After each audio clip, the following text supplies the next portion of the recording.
The week in Stavanger training was very intense and very enthusiastic with all the people there for the first time.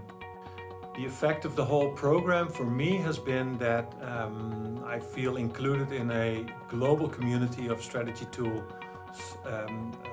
experienced people. We share a lot of experience almost on a daily basis of what we're working with.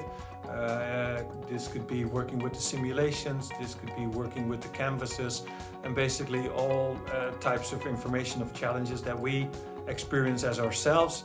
I feel I'm able to share that with my own group of participants from the master training program. So it's not just a week in Stavanger.